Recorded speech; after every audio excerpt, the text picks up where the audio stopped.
What's going on, guys? Gary here with RAS Group, back with another video. Today, talking about some educational stuff. More importantly, the importance of calling your shots and maybe how to do so.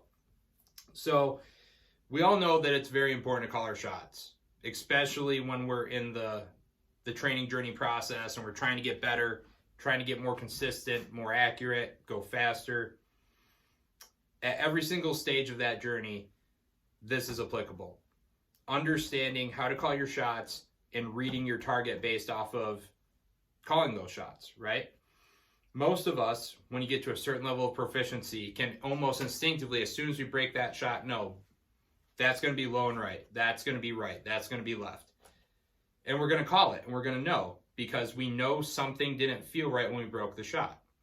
Sometimes we can identify it right then and there. Sometimes we have to go up to our target and read it to know exactly what broke down.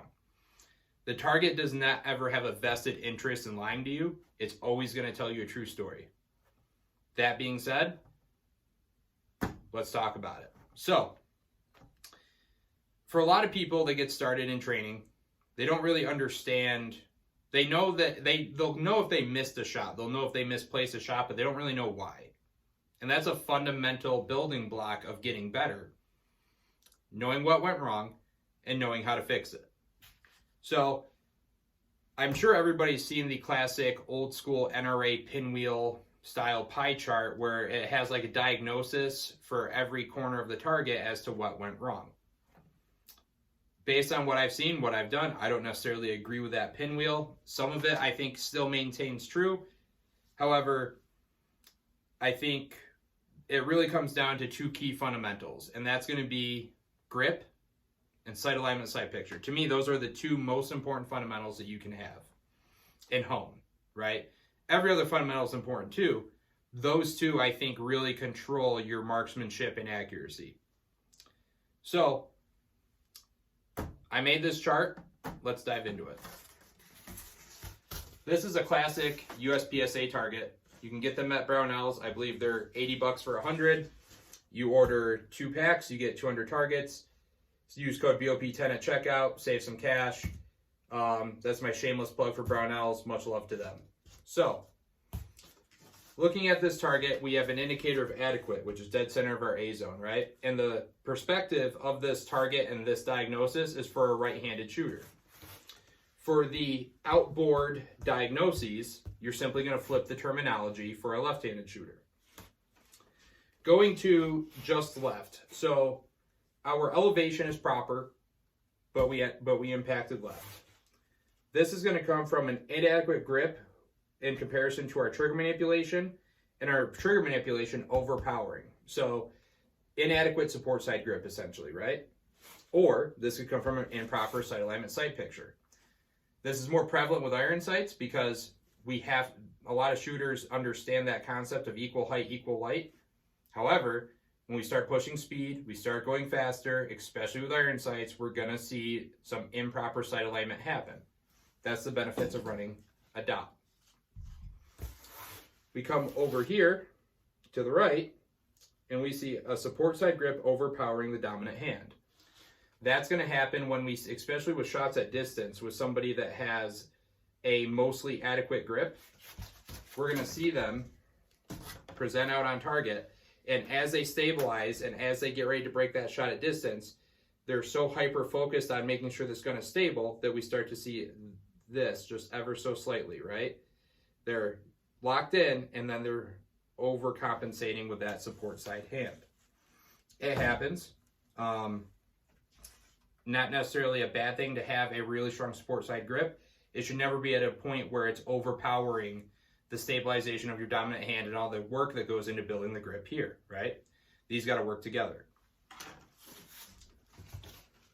This right side impact can also come from, again, improper sight alignment.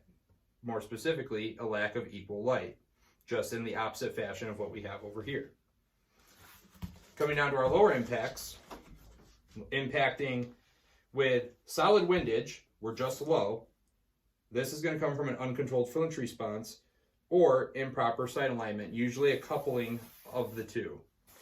Sometimes just one or the other, usually a coupling of the two. At least in newer shooters, that's what we're seeing.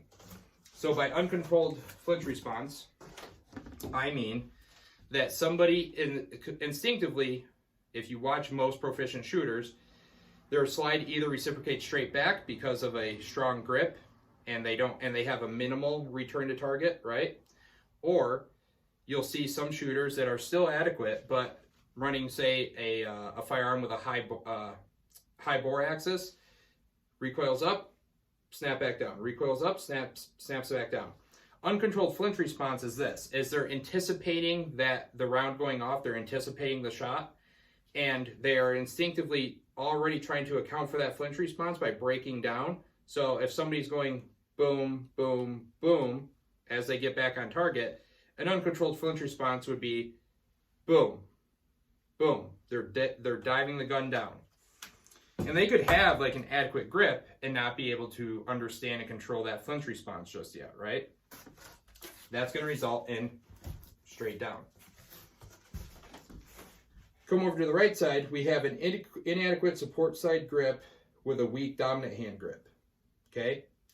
And also an uncontrolled flinch response. These are meant to be coupled together, and that's usually where we see a low right impact. Is they're anticipating their shot, they're using that uncontrolled flinch response with an inadequate dominant hand grip, right? The support side grip is overriding the dominant hand, and the flinch response is uncontrolled. They're coming over here.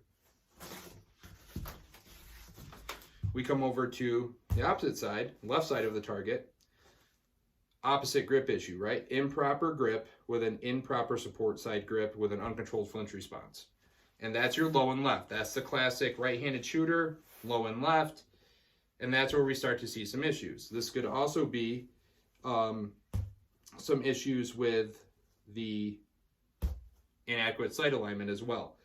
Usually not. This is usually going to come from a grip issue and an anticipation issue as far as almost kind of scared of that recoil of the gun. And for a newer shooter, that's common. It takes time to work through some good drills, some good reps, and usually we can break that habit and we get closer and closer and closer up to our adequate, right?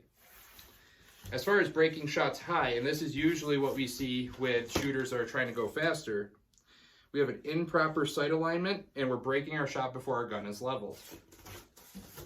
So if I'm trying to go fast and I'm not exercising a good 90-10 grip, or I'm sorry, good 90-10 draw, and I'm coming up and I'm going fast and I'm presenting out and I don't have the gun leveled yet, that's going to be a problem, right? I'm going to end up breaking that shot relatively high. That's exactly where my bore is pointing. So, or again, if I have iron sights and I don't have those leveled out and I have my front sight post slightly low in my U-notch, again, it's going to result in a high angle of the bore. So this is not the end all be all, guys. There's a lot of great tools and aids out there. This was actually an idea from our team member, Christy. She does a shit ton for us. Make sure you go over on Instagram and show her some love at Basic and Armed. I'm glad to do this. I'm glad to do more educational content. If you guys like this stuff, by all means, drop a comment down below. Let me know what you'd like me to talk about. But this is a tool that we use in our Pistol 1 classes to help diagnose some issues. So that being said, that's really all I have for today. If you guys want like a picture of this, it'll be over on our Instagram at some point. I will do a post on this. That's really all I got as far as this goes, guys. Like I said, a lot of great references out there. This is just my take on it. If you disagree, agree, I'm always happy to discuss. This is just the evidence that we've seen from running classes, from doing our own drills, practicing on our own time, and this is where we ended up. So if you guys have any feedback, we'd love to hear it, good, bad, or indifferent. Until then, check out the website, check out the Instagram. I've shouted it out in every video. I'm pretty sure at this point, if you're subscribed, you already know. So appreciate you guys stopping by. Stay safe, stay trained, stay rad. I'll be back with the next one.